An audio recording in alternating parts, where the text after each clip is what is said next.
ഗൗതം, ഇന്നലെ സത്യപ്രതിജ്ഞ കഴിഞ്ഞു. പിണറായി വിജയൻ എന്ന് പറയുന്ന ഇത്രയും നാളത്തെ നമ്മുടെ മുഖ്യമന്ത്രി വെറുമൊരു MLA ആയിട്ട് പ്രോട്ടൈം സ്പീക്കറുടെ മുന്നിൽ, അതും രാഷ്ട്രീയ ചെറ്റ എന്ന് വിശേഷിപ്പിച്ച സുധാകരന് മുന്നിൽ സത്യപ്രതിജ്ഞ ചെയ്ത കാഴ്ചയും നമ്മൾ കണ്ടു.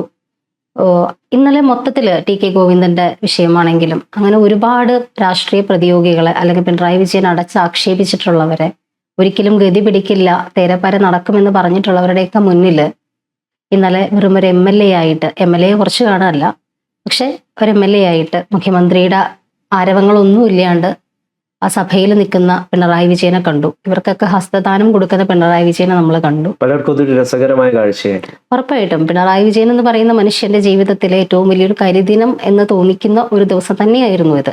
അദ്ദേഹം പുറമെ എത്ര ചിരിച്ചാലും, അദ്ദേഹം കുലംകുത്തി എന്ന് വിളിച്ചവരും, അദ്ദേഹം ഗതി പിടിക്കില്ലെന്ന് പറഞ്ഞവരും, രാഷ്ട്രീയ ചെറ്റത്തരം കാണിച്ചു എന്ന് പറഞ്ഞവരുമൊക്കെ അവരുടെയൊക്കെ മുന്നിൽ സത്യപ്രതിജ്ഞ ചെയ്ത് അവർക്കൊക്കെ ഹസ്തദാനം കൊടുത്ത് സുധാകരനെ പറഞ്ഞതിന് കയ്യും കണക്കുമില്ല. തേരാപ്പാര നടക്കുന്നത് കാണാൻ വേണ്ടി നിന്ന ഒരാളാണ്. ആ ആൾക്ക് മുന്നിൽ സത്യപ്രതിജ്ഞ ചെയ്യേണ്ടി വരുന്ന ഒരവസ്ഥയിലേക്ക് പിണറായി വിജയൻ പോകുമ്പോൾ അതൊരു ചരിത്ര മുഹൂർത്തം തന്നെയായിരുന്നു. CPM-ന്റെ ഇത്രയും വലിയൊരു തകർച്ചയിലും CPM-ന് കോൺഗ്രസിനെതിരെ ആയുധമാക്കിയത് എല്ലാ വർഷങ്ങളിലെയും പോലെ ഒരു പെണ്ണുരുമ്പിട്ടാൽ എന്നാണല്ലോ. അങ്ങനെ ഒരു പെണ്ണിനെ ഇറക്കിക്കൊണ്ടുള്ളൊരു കളി ഒരുപാടുണ്ടായിരുന്നു. സരിതയാണെങ്കിലും ഒരുപാട് ഇങ്ങോട്ട് വന്നിട്ടുണ്ട്, അനിത പുല്ലയിൽ, അങ്ങനെ ഒരുപാട് പേരുകൾ നമ്മൾ ഈ ഒരു 10 വർഷത്തിനും അതിന് മുന്നേക്ക് കേട്ട് കഴിഞ്ഞു. ഇപ്പോൾ റിനി ആൻ ജോർജ് എന്ന് പറയുന്ന ഒരു പേരും അതിനിടയിൽ വന്നിട്ടുമുണ്ട്. ഇപ്പൊ രാഹുൽ മാങ്കൂട്ടത്തിൽ എന്ന് പറയുന്ന ഒരു MLA, അദ്ദേഹത്തിന്റെ എല്ലാ സ്ഥാനമാനങ്ങളും കളഞ്ഞ്, യൂത്ത് കോൺഗ്രസ് അധ്യക്ഷ സ്ഥാനം ഉൾപ്പെടെ കളഞ്ഞ് ഒരു MLA പോലും അല്ലാണ്ടാക്കാൻ പറ്റി എന്നുള്ളൊരു വിജയം മാത്രമാണ് പിണറായി വിജയൻ ആകെ ആശ്വസിക്കാനുള്ളൊരു വക. തീർച്ചയായിട്ടും അങ്ങനെയാണ്. പക്ഷെ അതിനെ വളരെ സന്തോഷപൂർവമാണ് പല CPM പ്രവർത്തകരും കാണുന്നത്. ഈ മന്ത്രിസഭയിൽ, VDയുടെ മന്ത്രിസഭയിൽ പല കോൺഗ്രസ് പ്രവർത്തകരും രാഹുൽ മാങ്കൂട്ടത്തിലിന്റെ ശബ്ദത്തിനായിട്ട് ആഗ്രഹിച്ചിരുന്നു. ഉറപ്പായിട്ടും. പക്ഷെ രാഹുൽ അവിടെ ഇല്ല. മിസ്റ്റർ പിണറായി എന്ന് പറഞ്ഞിട്ട് കൈ ചൂണ്ടി സംസാരിക്കാൻ ഒരുത്തൻ ഇത് കാണിച്ചിട്ടുണ്ടെങ്കിൽ ഇത് രാഹുൽ തന്നെയാണ്. അതെ, രാഹുലിനെ ആ കൈ ചൂണ്ടി പിണറായിക്കെതിരെ, പിണറായി പ്രതിപക്ഷ നേതാവായിട്ട് ഇരിക്കുമ്പോൾ രാഹുൽ കൈ ചൂണ്ടി സംസാരിക്കാൻ സഭയിൽ ഉണ്ടാകണമായിരുന്നു എന്ന് ആഗ്രഹിച്ചിരുന്ന കുറേ കോൺഗ്രസ്സുകാരുണ്ട്. അവർക്ക് ശരിക്കും പറഞ്ഞു കഴിഞ്ഞാൽ ആ ഒരു കാഴ്ച കാണാനായിട്ട് സാധിക്കുന്നില്ല എന്ന് പറയുന്ന ദുഃഖമാണ് അവരിപ്പോ സോഷ്യൽ മീഡിയകളിലൊക്കെ രേഖപ്പെടുത്തിക്കൊണ്ടിരിക്കുന്നത്. നമുക്കറിയാം, കഴിഞ്ഞ ദിവസം ഐശ്വര്യപ്പം പറഞ്ഞ പോലുള്ള കാഴ്ചകൾ, അതിൽ ഏറ്റവും മനോഹരമായിട്ടുള്ളൊരു ചിത്രം എന്ന് പറയുന്നത് സുധാകരന് മുൻപിൽ പോയി, അല്ലെങ്കിൽ പിണറായി വിജയൻ നടന്നു വരുമ്പോൾ സുധാകരൻ എഴുന്നേറ്റ് നിന്ന് അദ്ദേഹത്തിന്റെ മുമ്പിൽ പോയി ഹസ്തദാനം ചെയ്തു എന്നുള്ളതാണ്. അത് ജനാധിപത്യത്തിന്റെ ഒരു വലിയ സൗന്ദര്യമാണ് ആ കാഴ്ച. കഴിഞ്ഞ ദിവസം തന്നത് ഈ ഒരു സിനിമയിലെ ഡയലോഗ് ഉണ്ടല്ലോ, നീ കഴുകനെ പോലെ ഉയർന്നു പറഞ്ഞാലും നക്ഷത്രങ്ങൾക്കിടയിൽ കൂടുകൂട്ടിയാലും നിന്നെ ഞാൻ താഴെ ഇറക്കുന്നു. ആ ഹസ്തദാനം ചെയ്യുമ്പം ഒരു പക്ഷേ സുധാകരൻ മനസ്സിൽ ഈ വാക്കുകൾ പറഞ്ഞിട്ടുണ്ടാവും, അല്ലെങ്കിൽ ഓർത്തിട്ടുണ്ടാവും. കാരണം അദ്ദേഹമാണ് ഏറ്റവും വലിയ രീതിയിൽ ഒരുപക്ഷെ CPM-നെതിരെ ഈ തെരഞ്ഞെടുപ്പ് കാലങ്ങളിൽ പോരാടിയത്. അമ്പലപ്പുഴയിൽ നിന്ന് അദ്ദേഹം വിമതനായിട്ട് മത്സരിക്കുന്നു. മത്സരിക്കാൻ തുടങ്ങിയത് മുതൽ വലിയ രീതിയിലുള്ള ആക്രമണങ്ങളാണ് സുധാകരൻ നേരിട്ടത്.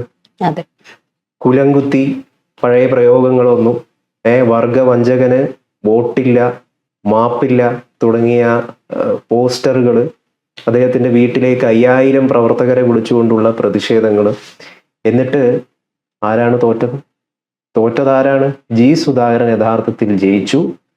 സുധാകരന്റെ മുകളിൽ ഏറ്റവും മുകളിലുണ്ടായിരുന്ന പിണറായി വിജയൻ ഇറങ്ങി വന്നു എന്ന് പറയുന്ന ജനാധിപത്യത്തിന്റെ അതിമനോഹരമായിട്ടുള്ള കാഴ്ചയാണ് കഴിഞ്ഞ ദിവസം നിയമസഭയിൽ കണ്ടത്. തോറ്റത് സുധാകരൻ, ജയിച്ചത് സുധാകരനല്ല, യഥാർത്ഥ കമ്മ്യൂണിസ്റ്റ് ജയിച്ചു.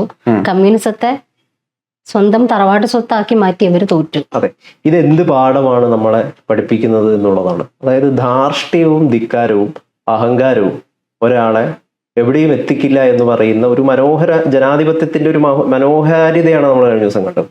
അത് യഥാർത്ഥത്തിൽ രാഹുൽ മാങ്കൂട്ടത്തിൽ മനസ്സിലാക്കുന്നു എന്നാണ് നമുക്ക് കൃത്യമായിട്ടും അറിയാൻ കഴിയുന്ന ഒരു കാര്യം. അത് മനസ്സിലാക്കാതെ പോയത് കൊണ്ടാണ് യഥാർത്ഥത്തിൽ രാഹുൽ മാങ്കൂട്ടത്തിന് നിയമസഭയിൽ എത്താൻ പറ്റാതെ പോയത്. പിണറായി വിജയനാണ്. ഇപ്പൊ രാഹുലും പിണറായിയായിട്ട് നമ്മളൊന്ന് കമ്പയർ ചെയ്യുമ്പോൾ ആര് ജയിച്ചു എന്ന് പറഞ്ഞു കഴിഞ്ഞാൽ പിണറായി വിജയൻ ജയിച്ചു എന്ന് പറയേണ്ടി വരും. കാരണം എന്തുകൊണ്ടാണ്? കാരണം അതിന് പല വിധത്തിലുള്ള കാരണങ്ങളുണ്ട്, ഒരുപാട് കാരണങ്ങളുണ്ട്. ഒരു കാരണം പറയാം. ഒരുപാട് കാരണങ്ങൾ ഞാൻ പറഞ്ഞുതരാം. അതായത് രാഹുൽ മാങ്കൂട്ടത്തിന്റെ തുറുപ്പ് ചീട്ട് എന്തായിരുന്നു? പിണറായി വിജയനായിരുന്നു രാഹുൽ മാങ്കൂട്ടത്തിന്റെ ഏറ്റവും പ്രധാനപ്പെട്ടുള്ള തുറുപ്പ് ചീട്ട്. ശോഷിച്ച് അരക്ഷിതാവസ്ഥയിൽ കഴിഞ്ഞിരുന്ന കോൺഗ്രസിന് ഒരു ജീവവായു നൽകിയ ഒരു യുവ പ്രവർത്തകനാണ് ഈ രാഹുൽ മാങ്കൂട്ടത്തിൽ. അദ്ദേഹത്തിന്റെ സംസാരം വളരെ ഇമോഷണലി പ്രവർത്തകരെ ചാർജ് ചെയ്യാൻ പറ്റുന്ന രീതിയിൽ അടിക്കാനും എതിർവാദങ്ങൾ ഉന്നയിക്കാനൊക്കെ പറ്റുന്ന ഒരു ആവേശമാണ് രാഹുൽ മാങ്കൂട്ടത്തിൽ കോൺഗ്രസ് പ്രവർത്തകർക്ക് നൽകിയത്. ഷാഫി പറമ്പിൽ ആയിക്കോട്ടെ, പിന്നീട് ഇത് രാഹുൽ മാങ്കൂട്ടത്തിൽ ഷാഫി പറമ്പിൽ എന്ന് പറയുന്ന ഒരു നെക്സസിലേക്ക്, കോൺഗ്രസ് UDF എന്ന് പറഞ്ഞാൽ രാഹുലും ഷാഫിയാണ് എന്ന് പറയുന്ന ഒരു വല്ലാത്ത രീതിയിലേക്ക്, ഒരു കോക്കസിലേക്ക് മാറിത്തീരുന്ന ഒരു പ്രവണതയൊക്കെ രൂപപ്പെട്ടിട്ടുണ്ടായിരുന്നു. അത് പ്രമുഖരായിട്ടുള്ള എത്രയോ കാലം കോൺഗ്രസിൽ പ്രവർത്തിക്കുന്ന പല നേതാക്കൾക്കും വല്ലാത്ത രീതിയിലുള്ള അസ്വാരസ്യങ്ങളൊക്കെ ഒരുപക്ഷെ രൂപപ്പെടുത്തിയിരിക്കാം. കാരണം മറ്റു പല ആരും ഒന്നും അല്ലാതായിപ്പോയി, വെറും രാഹുലും ഷാഫി എന്ന നിലയിൽ കോൺഗ്രസ് മാറിത്തീരുന്നൊരു കാഴ്ചയൊക്കെ ഉണ്ടായി. ആ ഒരു ഘട്ടത്തിലാണ് ഇത്രയും ഹൈറ്റ്സിൽ നിന്നിരുന്ന രാഹുൽ മാങ്കൂട്ടത്തിന് ഒരു അടി കിട്ടുന്നത്. അദ്ദേഹം ഡാ പിണറായി എന്നടക്കം വിളിച്ചുകൊണ്ട് പിണറായി വിജയന്റെ ഒരു വലിയ വിമർശനമായിട്ട് ആളുകൾ കാണുന്നത് എന്താണ്? അദ്ദേഹത്തിന്റെ ധാർഷ്ട്യവും ധിക്കാരവുമാണ്. അപ്പൊ അതിന്റെ വിജയമാണ് അവർക്ക് ലഭിച്ചിരിക്കുന്നത്, 102 സീറ്റ് എന്ന് പറയുന്നത്. ധിക്കാരവും ധാർഷ്ട്യവും, അതാണ് പ്രധാന വാക്കുകൾ. ഒരാൾക്കെതിരെ പ്രവർത്തിക്കുമ്പോൾ അല്ലെങ്കിൽ ഒരാളുടെ ധിക്കാരത്തിനും ധാർഷ്ട്യത്തിനും എതിരെ നീങ്ങുമ്പോൾ അതേ ധിക്കാരവും ധാർഷ്ട്യവും ഉപയോഗിച്ചുകൊണ്ടാണ് ഒരാളെ അറ്റാക്ക് ചെയ്യേണ്ടത് എന്നുള്ള ഒരു പ്രധാനപ്പെട്ടൊരു ചോദ്യമാണ്. അതുകൊണ്ടാണ് രാഹുൽ മാങ്കൂട്ടത്തിന് നിയമസഭയിൽ എത്താൻ പറ്റാതെ പോയത്. ധിക്കാരവും ധാർഷ്ട്യവും കൊണ്ട്. ഡാ പിണറായി എന്നുള്ള എഡോ വിജയ, അത്തരത്തിലുള്ള വളരെ നമ്മുടെ VD സതീശൻ ജയിച്ചതിന് ശേഷവും പറഞ്ഞ പോലെ അത്രയും പരിണിതപ്രജ്ഞനായിട്ടുള്ള 16 വർഷം പാർട്ടി സെക്രട്ടറി ആയിട്ടുള്ള 10 വർഷത്തോളം കേരളത്തിന്റെ മുഖ്യമന്ത്രി ആയിട്ടുള്ള അത്രയും എക്സ്പീരിയൻസ്ഡ് ആയിട്ടുള്ള സീസൺഡ് ആയിട്ടുള്ള ഒരു പൊളിറ്റീഷ്യനെ ഇത്തരത്തിലുള്ളൊരു ധിക്കാരം കലർന്ന രീതിയിലാണോ അഭിസംബോധന ചെയ്ത്? അതാണോ യഥാർത്ഥത്തിലുള്ള രാഷ്ട്രീയം? അതായത് ഈവൻ മുതിർന്ന കോൺഗ്രസ് പ്രവർത്തകർ പോലും ചെയ്യാത്ത പിണറായി വിജയനെതിരെ ഏറ്റവും കൃത്യമായിട്ട് ഡാ വിജയ എന്നൊക്കെ വിളിച്ചിട്ട് അത് ചെയ്യാനായിട്ട് കൃത്യമായിട്ടുള്ള എലിജിബിൾ ഒരാൾ എന്ന് പറയുന്നത് കെ സുധാകരനാണ്. അദ്ദേഹം ചെയ്തിട്ടുണ്ട്, ഒരു പേടിയുമില്ല കെ സുധാകരൻ ചെയ്യുന്നതിന്. കാരണം അത്രയും കണ്ണൂർ അത്രയും പോരാടി അതിന്റെ അനുഭവം പശ്ചാത്തലം അദ്ദേഹത്തിനുണ്ട്. ഇത്തരത്തില് ഒന്നും ഇല്ലാത്തൊരു രാഹുൽ മാങ്കൂട്ടത്തിൽ എന്തിനാണ് അത്? ഇവൻ എനിക്കറിയാവുന്ന പല കോൺഗ്രസ് പ്രവർത്തകർ പോലും ഉണ്ട് കേട്ടോ, ഇവന് അഹങ്കാരം ഇത്തിരി കൂടിപ്പോയി. അതായത് പിണറായി വിജയനെ പോലെ സീസൺഡ് ആയിട്ടുള്ള ഒരു പൊളിറ്റീഷ്യനെ, ഇത്രയും പരിണിതപ്രജ്ഞനായിട്ടുള്ള ഒരാളെ ഇത്തരത്തിലാണോ അഭിസംബോധന ചെയ്യേണ്ടതെന്നുള്ള വിമർശനം ഉയരുന്നുണ്ട്. അപ്പം അതുകൊണ്ടാണ് ഞാൻ പറഞ്ഞു തീർന്നില്ല. അപ്പം ധിക്കാരത്തിനും ധാർഷ്ട്യത്തിനും എതിരെയാണ് നിങ്ങൾ പോരാടുന്നത്. ഓക്കെ, പക്ഷെ അതേ നിങ്ങളിൽ ഈ ധിക്കാരവും ധാർഷ്ട്യവും കടന്നു വരുന്നു എന്ന് പറയുന്നത് ഒരു വല്ലാത്ത ഒരു കോംപ്ലിക്കേറ്റഡ് ആയിട്ടുള്ള ഒരു പ്രശ്നമാണ്. അതൊരു പ്രധാന പ്രശ്നമാണ്. രാഹുലിന് അത് വന്നുപോയി. അദ്ദേഹം ഹൂ കെയർസ് എന്നാണ് വലിയൊരു സ്ത്രീയുടെ ഭാഗത്തു നിന്ന് ഒരു ആരോപണം വന്നപ്പോൾ വളരെ ധിക്കാരത്തോടും ധാർഷ്ട്യത്തോടും കൂടി അദ്ദേഹത്തിന്റെ ഒരു കമന്റ് ആയിരുന്നു അത്. Who cares. കോൺഗ്രസ് പ്രവർത്തകനായിട്ടുള്ള ചാനൽ ചർച്ചയിലൊക്കെ സ്ഥിരം മുഖമായിട്ടുള്ള ജിൻഡോ ജോൺ അന്ന് പ്രതികരിച്ചത് ഇതിനെതിരെയായിരുന്നു, റിനീനെയൊക്കെ സപ്പോർട്ട് ചെയ്തുകൊണ്ട്. അദ്ദേഹം പറഞ്ഞത് ഐ ഡു കെയർ എന്നാണ് പറഞ്ഞത്. അത് കൃത്യമായിട്ടുള്ള ഒരു പൊളിറ്റിക്സ് ആണ്, കൃത്യമായിട്ടുള്ള രാഷ്ട്രീയമാണ്. ആ രാഷ്ട്രീയം പിണറായി വിജയനെ എതിർക്കുന്നതിൽ മതിമറന്നു പോയ, അല്ലെങ്കിൽ അങ്ങനെ എതിർക്കുമ്പോൾ കയ്യടിയും വലിയ ആരവങ്ങളും ലഭിച്ച രാഹുൽ മാങ്കൂട്ടത്തിലും ഏതോ ഒരു ഘട്ടത്തിൽ ധിക്കാരവും ധാർഷ്ട്യവും വന്നുപോയി. അതുകൊണ്ട് രാഹുൽ മാങ്കൂട്ടത്തിന് യഥാർത്ഥത്തിൽ നിയമസഭയിൽ എത്താൻ പറ്റിയില്ല. അതുകൊണ്ട് ആരാണ് ഇവിടെ യഥാർത്ഥത്തിൽ ഈ ഒരു കമ്പാരിസണില് രാഹുൽ മാങ്കൂട്ടത്തിൽ പിണറായി വിജയൻ എന്ന് പറയുന്ന ഒരു കമ്പാരിസണിൽ നമ്മൾ നോക്കുമ്പോൾ യഥാർത്ഥത്തിൽ ജയിച്ചത് പിണറായി വിജയനാണ്. കാരണം രാഹുൽ മാങ്കൂട്ടത്തിനെ താഴത്തിറക്കാനായിട്ട് പിണറായി വിജയന് പറ്റി. പിണറായി വിജയനെ താഴത്തിറക്കാനായിട്ട് ജി സുധാകരനും TK ഗോവിന്ദനും അതോടൊപ്പം തന്നെ പയ്യന്നൂരിൽ നിന്നുള്ള സഖാവിനൊക്കെ പറ്റി. പിണറായി വിജയൻ ഇപ്പോഴും ഒരു MLA ആണ്. അദ്ദേഹം ഒരു പ്രതിപക്ഷ നേതാവുമാണ്. ജനങ്ങളുടെ പ്രശ്നങ്ങളെയൊക്കെ അഭിസംബോധന ചെയ്യേണ്ട ഒരു പ്രധാന പ്രതിപക്ഷ നേതാവാണ് പിണറായി വിജയൻ എന്ന് പറയുന്നത്. രാഹുൽ മാങ്കൂട്ടത്തിൽ ഇപ്പൊ ആരുമല്ല, ഒരു MLA പോലും അല്ല. അപ്പൊ ആരാണ് ഇവിടെ പിണറായിയും രാഹുലുമായിട്ട് കമ്പാരിസൺ ചെയ്യുമ്പോൾ ജയിച്ചത് എന്ന് ചോദിച്ചു കഴിഞ്ഞാല് പിണറായി വിജയനാണ്. ഗൗതമിന്റെ വ്യൂ പോയിന്റിൽ പിണറായി വിജയൻ ജയിച്ചു എന്ന് പറയുന്നു. പക്ഷെ എന്റെ പേഴ്സണൽ അഭിപ്രായത്തില് ഇപ്രാവശ്യം നടന്ന തെരഞ്ഞെടുപ്പിൽ ഏറ്റവും നാണം കെട്ട രീതിയിൽ തോറ്റയാളാണ് പിണറായി അത് വിജയൻ. അതാണല്ലോ നമ്മൾ തുടക്കത്തിലേ പറഞ്ഞത്.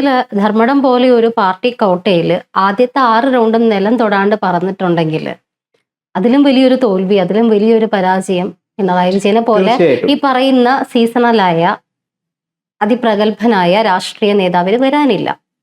ഞാൻ ഇത്തരത്തിൽ ചോദിക്കുന്നത് ജയിച്ച് വന്നിട്ട് മറ്റണികൾ ആരും ഒപ്പോസ് ചെയ്യാൻ പറ്റാത്ത രീതിയിൽ ഞാൻ തന്നെ രാജാവ് എന്ന് പറഞ്ഞ് പ്രതിപക്ഷത്തിന്റെ നേതാവായിട്ട് കയറിയിരിക്കണത് അതൊരു ജയമായിട്ട് കണക്കുകൂട്ടാൻ പറ്റില്ല.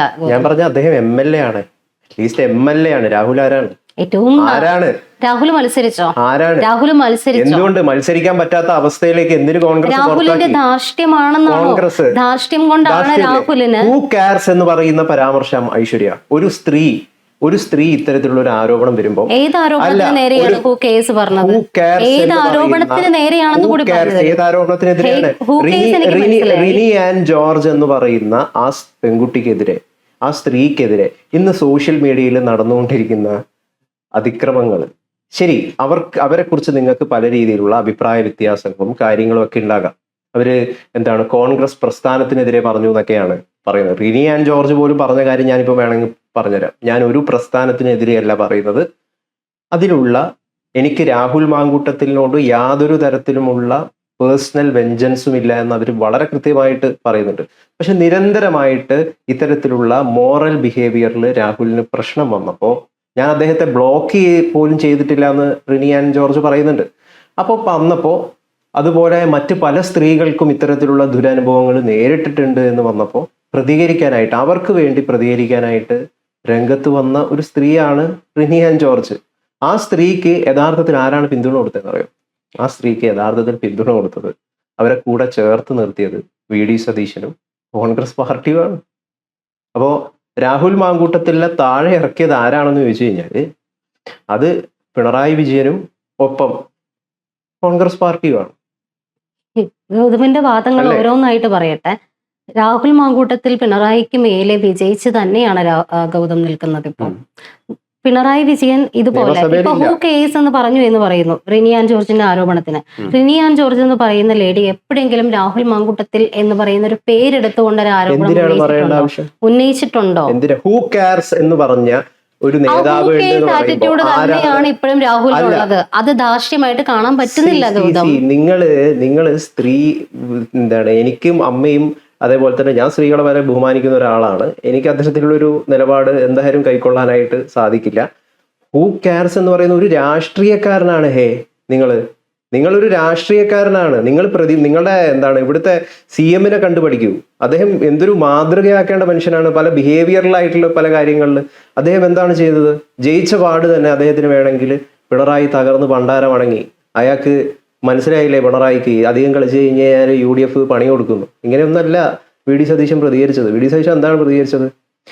പരിണിതപ്രജ്ഞനായിട്ടുള്ള ഒരു രാഷ്ട്രീയക്കാരനാണ് പിണറായി വിജയൻ.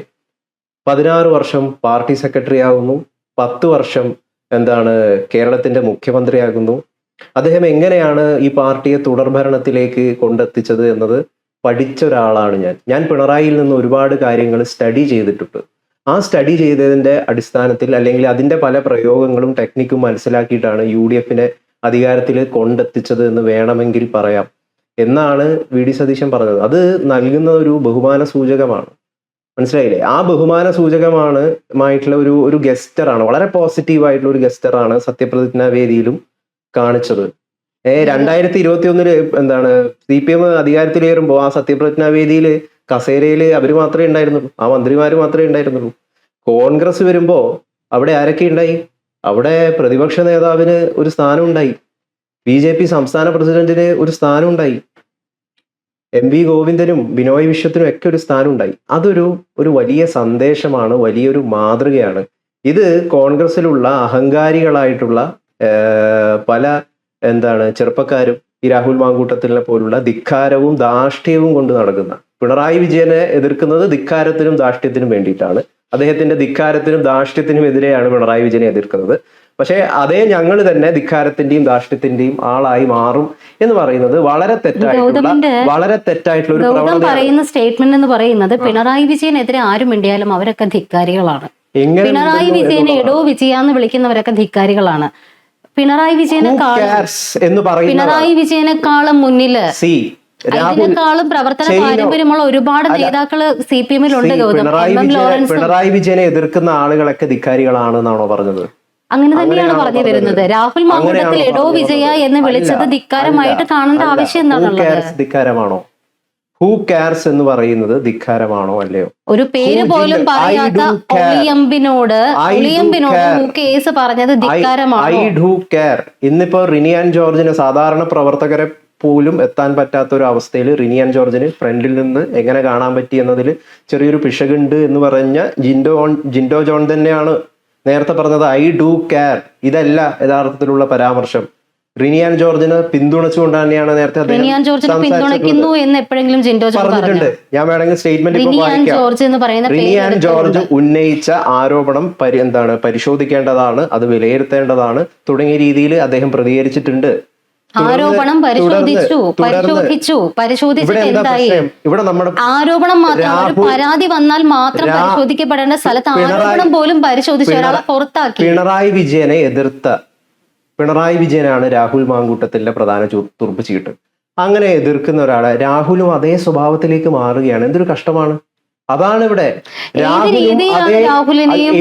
പിണറായി വിജയനെ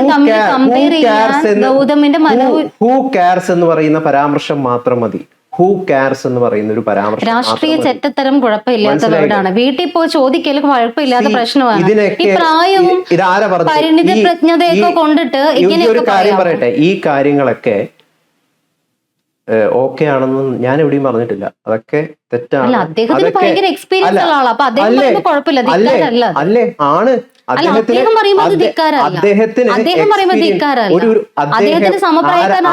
ആരാണ് പറഞ്ഞത് അത് ധിക്കാരമല്ലെന്ന്? ഞാൻ പറഞ്ഞോ? ഇത് ഇദ്ദേഹത്തോട് പരിണിതപ്രജ്ഞനായ പിണറായി വിജയനോട് പേരെടുത്ത് വിളിച്ചത് കൊണ്ട് മാത്രം രാഹുൽ മാങ്കൂട്ടത്തിൽ ധിക്കാരി ആകുകയാണ് എന്നുണ്ടെങ്കിൽ അതാണോ? അത് ഞാൻ നേരത്തെ പറഞ്ഞു കഴിഞ്ഞു, വീണ്ടും റിപ്പീറ്റ് ചെയ്യണ്ട. അതുകൊണ്ട് മാത്രമാണോ പറയുന്നത്? നിങ്ങൾ പിണറായിയെ പോലുള്ള ധിക്കാരിയായിട്ടുള്ള ഒരാൾക്കെതിരെ പ്രതികരിക്കുമ്പോൾ നിങ്ങളും അതേ ധിക്കാരം എടുത്തുകൊണ്ടാണ് അയാൾക്കെതിരെ പ്രതികരിക്കുന്നത്. പിന്നെ നിങ്ങൾക്ക് അയാൾക്കെതിരെ പ്രതികരിക്കാൻ എന്ത് റൈറ്റാണ് യഥാർത്ഥത്തിലുള്ളത്? ഹൂ കെയർസ് എന്ന് പറയുന്ന ഒരു പരാമർശം നടത്തിയ അത്രയും മാലിന്യം നിറഞ്ഞ ഒരു പരാമർശമാണ്. അത്രയും കേരള രാഷ്ട്രീയ ചരിത്രത്തിലെ ഏറ്റവും മാലിന്യം നിറഞ്ഞ പരാമർശങ്ങളിൽ ഒന്നായിട്ട് ഈ കുലംകുത്തിയും മറ്റേ കാര്യങ്ങളൊക്കെ ഉണ്ടല്ലോ, ഹൂ കെയർസും വരും, നിർബന്ധമായിട്ടും വരും.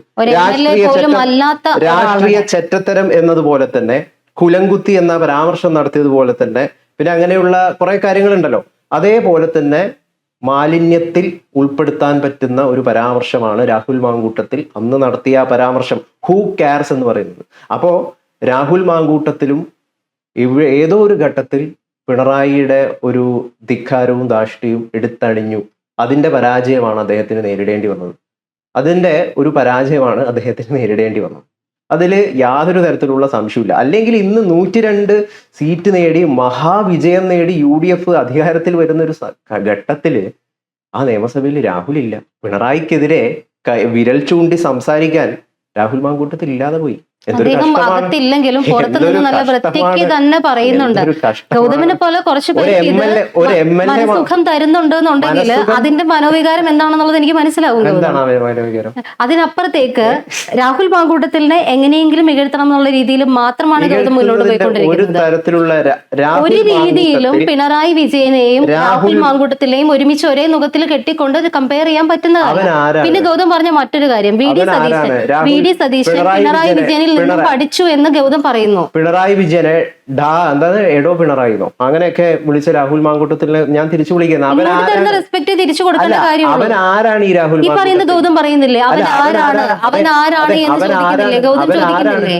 ഗൗതം ചോദിക്കുന്നില്ലേ ഈ ചോദ്യം? ഗൗതമും ഓക്കെ ഞാനതെ ഗൗതം അതേ ധിക്കാരമാണ് കാണിക്കുന്നത്. ധിക്കാരാണ് ഞാൻ അപ്പൊ പിന്നെ ഗൗതമിന് എന്ത് റൈറ്റ് ആണ് രാഹുൽ മാങ്കൂട്ടത്തിൽ അതേ പറയാനുള്ളത്? ധിക്കാരമാണ് ഞാൻ ഗൗതമിന് എന്ത് റൈറ്റ് ആണുള്ളത്? അവനാരാണ് ഒരാളെ വിമർശിക്കുമ്പോ നമ്മൾ നന്നായിരിക്കണമെങ്കിൽ രാഹുലിനെ വിമർശിക്കാനുള്ള എന്ത് ഐശ്വര്യപ്പന്റെ അടുത്ത് ചോദിച്ചില്ല എനിക്കിത് പറയാനായിട്ടുള്ള എന്ത് ഇത് തന്നെയാണ് പറഞ്ഞ വേർഡ് വെച്ചിട്ടാണ് ഞാൻ തിരിച്ചു ചോദിച്ചത്. ഗൗതം പറഞ്ഞതിനാണ് മറുപടി അത് തന്നെയാണ് ഞാൻ തിരിച്ചു ചോദിച്ചത്. അപ്പൊ തോന്നിയില്ല, നിങ്ങൾക്ക് തോന്നിയില്ലോ? നിങ്ങൾക്ക് തോന്നി, അതുകൊണ്ടാണ് ആയതുകൊണ്ട് അതെ ഗൗതമിന്റെ സ്റ്റാൻഡ് അതാവുമ്പോ ഗൗതം അത് ഫോളോ ചെയ്യണം. നിങ്ങൾക്ക് തോന്നി എന്നോട് എങ്ങനെ കാണിക്കും അത് മാത്രമേ. രാഹുൽ മാങ്കൂട്ടത്തിലിനെ ഞാൻ അവനൊന്ന് അഭിസംബോധന ചെയ്യുമ്പോൾ അവൻ ആരാണ് അവൻ എന്ന് അഭിസംബോധന ചെയ്യുമ്പോൾ നിങ്ങൾക്ക് തോന്നി ഞാൻ ധിക്കാരവും ധാർഷ്ട്യമാണ് ചെയ്യുന്നത്. ഇതേ കാര്യമാണ് ഞാൻ തിരിച്ചു ചോദിക്കുന്നത്. ഇതേ കാര്യമാണ് തിരിച്ചു ചോദിക്കുന്നത്. നിലവിൽ രാഹുൽ മാങ്കൂട്ടത്തിൽ എന്ന് പറയുന്നത് ഒരു MLA പോലും അല്ല. ഒരു കോൺഗ്രസ് പാർട്ടിയിൽ നിന്ന് അദ്ദേഹത്തെ പുറത്താക്കി. അത് അദ്ദേഹത്തിന്റെ ചെയ്തികൾ തന്നെയാണ് എന്ന് കേരള സമൂഹം ഇന്ന് വിലയിരുത്തുന്നുണ്ട്. പറഞ്ഞോളൂ. ഗൗതം തീർത്തിട്ട് തുടങ്ങാം. അല്ല, പറഞ്ഞോളൂ. ഓക്കെ, ഇവിടെ പറഞ്ഞത് ഗൗതം തിരിച്ചു ചോദിക്കാനുള്ള എന്ത് റൈറ്റാ ഉള്ളതെന്ന് ചോദിച്ചത്. എനിക്കൊരാളെ റെസ്പെക്ട് തന്നാൽ മാത്രമേ ഞാൻ ആ റെസ്പെക്ട് തിരിച്ചു കൊടുക്കുള്ളൂ. എന്നെ എടി എന്ന് വിളിക്കണവനെ എടാ എന്ന് തന്നെ ഞാൻ തിരിച്ചു വിളിക്കും. ആ രീതിയിൽ ചിന്തിക്കുന്നത് കൊണ്ട് തന്നെ രാഹുൽ മാങ്കൂട്ടത്തിൽ പിണറായി വിജയനെ എടോ വിജയ എന്ന് വിളിച്ചതിൽ തെറ്റ് തോന്നുന്നില്ല. പക്ഷെ ഗൗതം എന്നെ പോലെ ചിന്തിക്കുകയല്ല. ഗൗതം പറയുന്നത് അങ്ങനെ വിളിക്കാൻ പാടില്ല എന്ന് പറയുന്ന ഒരാളാണ്. അല്ലെങ്കിൽ അങ്ങനെ വിളിക്കുമ്പോൾ ആ വിളിക്കുന്നവനും നന്നായിരിക്കണം, നന്നാണെങ്കിൽ മാത്രമേ തിരിച്ചു പറയാൻ പാടുള്ളൂ എന്നുള്ളതാണ് ഗൗതമിന്റെ സ്റ്റാൻഡ്. ആ സ്റ്റാൻഡ് ഫോളോ ചെയ്യുന്ന ഗൗതം ഈ സ്റ്റാൻഡ് ഇവിടെ പറഞ്ഞിട്ട് അതേ ഗൗതം തന്നെ രാഹുൽ മാങ്കൂട്ടത്തിലിനെ അവനെന്ന് ഇവനെന്ന് വിളിക്കുമ്പോൾ ഗൗതം പറയുന്ന സ്റ്റാൻഡിന് പിന്നെ എന്ത് വാല്യൂ ആണുള്ളത്? ഞാൻ അങ്ങനെയാണ് എന്ന് ഞാൻ പറയുന്നുണ്ട്. രാഹുൽ ഞാൻ പറഞ്ഞത് എന്താണ്, ഐശ്വര്യക്ക് ഞാൻ അവനെന്ന് വിളിച്ചത് പ്രശ്നമായി. എനിക്ക് ഒരു പ്രശ്നമില്ല. ഗൗതം പറയുന്ന സ്റ്റാൻഡുമായിട്ട് ഇതിന് ചേർച്ചയില്ലെന്നേ പറയുന്നുള്ളൂ. പ്രശ്നമായി. ഞാൻ അങ്ങനെ ധിക്കാരെടുത്താണ് എന്നുള്ളതാണല്ലോ. അല്ല, ഗൗതം ധിക്കാരി അല്ല എന്ന് പറയുമ്പോ ഇവിടെ ഇതാണ് ഐശ്വര്യ വിഷയം ഇത്രയേ ഉള്ളൂ. നിങ്ങൾ ധിക്കാരത്തിനും ധാർഷ്ട്യത്തിനുമെതിരെ കൃത്യമായിട്ട് പ്രതികരിക്കണം. ഒരു തർക്കമില്ല കാര്യത്തിൽ. അങ്ങനെ കൃത്യമായിട്ട് പ്രതികരിച്ചതുകൊണ്ടും അല്ലെങ്കിൽ അതിനെതിരെ പോരാടിയതൊക്കെ കൊണ്ട് തന്നെയാണ് UDF ഇത്ര വലിയൊരു വിജയം നേടിയത്. പക്ഷെ അതേ നിങ്ങള് അതേ ധിക്കാരവും ധാർഷ്ട്യവും എടുത്തണിയാന്ന് പറയുന്നത് ഒരിക്കലും യോജിക്കാൻ പറ്റുന്ന ഒരു കാര്യമല്ല. അത് ഹൂ കെയർസ് പോലുള്ള പരാമർശങ്ങളിലൂടെയൊക്കെ രാഹുൽ മാങ്കൂട്ടത്തിൽ ഇത് വ്യക്തിപരമായിട്ടുള്ള വിഷയമല്ല എന്ന് ഞാൻ കൃത്യമായിട്ട് ഒരു കാര്യം പറയട്ടെ. രാഹുൽ മാങ്കൂട്ടത്തിന് നിലവില് ഞാൻ വലിയ വില നൽകുന്നില്ല. മനസ്സിലായില്ലേ? അതായത് അദ്ദേഹത്തിന് നിരവധിയായിട്ടുള്ള പിണറായിയുടെ കുറെ അധികം അടിമകളെ പോലുള്ള കുറെ അധികം ആളുകൾ ഉണ്ടാകും. അതുപോലത്തെ കുറെ അധികം അടിമകൾ രാഹുൽ മാങ്കൂട്ടത്തിലും ഉണ്ടാകും. ഞാൻ തൽക്കാലത്തേക്ക് രാഹുൽ മാങ്കൂട്ടത്തിന് വലിയ വില നൽകുന്നില്ല എന്നതാണ് എൻ്റെ ഒരു സ്റ്റാൻഡ്. അതിന്റെ കാരണം എന്ന് പറയുന്നത് അദ്ദേഹത്തിന്റെ നിരവധിയായിട്ടുള്ള അനുയായികൾ, അദ്ദേഹത്തെ പിന്തുണച്ചു കൊണ്ടുവരുന്ന കുറെ അധികം ആളുകൾ ഈ റിനി ആൻഡ് ജോർജ് പോലുള്ള സ്ത്രീകളെ കോൺഗ്രസ് എന്ന് പറയുന്നത്, എൻ്റെ നിലപാട് എന്ന് പറയുന്നത് കോൺഗ്രസിന്റെ ഔദ്യോഗിക നിലപാടാണ്. അത് VD സതീശൻ പറയുന്ന നിലപാടാണ്. അവിടെയുള്ള പ്രമുഖ നേതാക്കൾ പറയുന്ന നിലപാടാണ്. സ്ത്രീകളെ സൈബർ മീഡിയയിൽ അതിക്രമിക്കരുത്. എന്തൊക്കെ മോശം പരാമർശമാണ് റിനി ആൻഡ് ജോർജിനെതിരെ ബോഡി ഷെയിം ചെയ്തിട്ടും അവരുടെ എന്തൊക്കെ രീതിയിലുള്ള കേൾക്കുമ്പോൾ തന്നെ അറപ്പ് തോന്നുന്ന രീതിയിലുള്ള കാര്യങ്ങളാണ് ഇയാളുടെ അനുയായികൾ നടത്തിക്കൊണ്ടിരിക്കുന്നത് സോഷ്യൽ മീഡിയയിൽ. അതിനൊന്നും അനുകൂലിക്കാൻ എന്നെ കൊണ്ട് പറ്റില്ല, എന്നെ കൊണ്ട് അത് പറ്റുകയില്ല. അതുകൊണ്ട് ഞാൻ എവിടെയെങ്കിലും ഇത്തരത്തില് എനിക്കറിയില്ല കേട്ടോ, ഇങ്ങനെ റിനി ആൻഡ് ജോർജിനെതിരെ നിങ്ങൾ വേണ്ടാത്ത രീതിയിലുള്ള പരാമർശങ്ങൾ നടത്തരുത്. അത് തെറ്റാണ്. അത് കോൺഗ്രസിന്റെ നിലപാടല്ല. അത് രാഹുൽ ഗാന്ധി പറഞ്ഞതുപോലെ സ്നേഹത്തിന്റെ കടയിലുള്ള ആളുകൾ ചെയ്യേണ്ട കാര്യമല്ല എന്നൊരു പോസ്റ്റോ കമന്റോ എവിടെയെങ്കിലും ഈ രാഹുൽ മാങ്കൂട്ടത്തിൽ ഇട്ടിട്ടുണ്ടോ? സ്ത്രീകളെ ഇപ്പോ ആക്രമിക്കുന്നതിൽ കുഴപ്പമില്ല. അല്ല, രാഹുലുമായി ബന്ധപ്പെട്ടിട്ടുള്ള വിഷയത്തിലാണ് ഈ സംഗതി വരുന്നത്. എവിടെയെങ്കിലും അദ്ദേഹം പറഞ്ഞിട്ടുണ്ടോ? അല്ല, എന്ത് വിധച്ചത്? ഈ സ്ത്രീക്കെതിരെ ഇത്തരത്തിലുള്ള ബോഡി ഷേമിങ്ങുകളും മറ്റു രീതിയിലുള്ള കാര്യങ്ങളും ആരോപണങ്ങൾ ഉന്നയിച്ചതിന് അതിനെ സപ്പോർട്ട് ചെയ്യുന്നുണ്ടോ? ഒരു സ്ത്രീയും സൈബർ മീഡിയയിൽ അറ്റാക്ക് ചെയ്യപ്പെടുന്നതിനോട് താല്പര്യം. അതേ ഉള്ളൂ പോയിന്റ്, അത്രേ ഉള്ളൂ.